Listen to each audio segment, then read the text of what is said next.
Right now, I'm working with a film that would shoot in August that's about, well, at least double the size of Serious Man, if not more. And it is a film written by a Minnesotan. The book was published by, it's called Flim Flam Man, if anyone knows about it.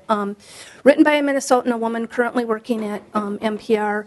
And that screenplay has been optioned, and they're now putting the financing package together. It would shoot in August. It would bring probably $12 to $15 million to the state. And this is the kind of tool that I can use to make sure it's made in Minnesota, because it should not be made in Michigan. It should be made here. It's a Minnesota story. It's autobiographical, and they've got an A-lister director and A-list talent attached. So I just found out this week that they're being greenlit. So this is the kind of tool I need to bring that in.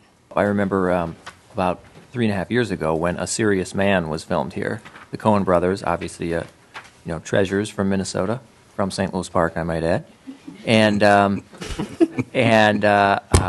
that almost, though that was obviously set here because it was autobiographical to some extent about their childhood in St. Louis Park and in Minnesota, that almost didn't get made here. And the Cohen Brothers, as I understand it, had to really pitch the studios hard to come here because it just wasn't as competitive. Finally, they won, and they probably made a lot less money than they ordinarily would have, but that was sort of a charity case almost.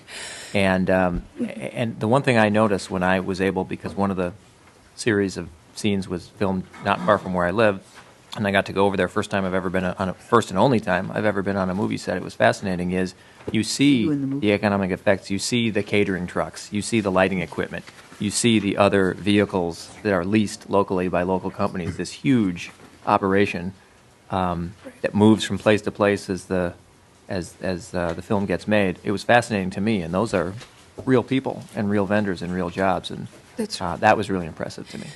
There's a cool factor in filmmaking, but I think the question is whether that's a really good use of resources in the state, that we're supposed to spend millions of dollars because it's cool to make movies here. There's an existing industry, but industries come and industries go, the world changes, and the market's really good at allocating those resources, and Minnesota's state government isn't necessarily that good at it, especially the legislature. I think we're really lousy at figuring out what industries are good and which ones are weak.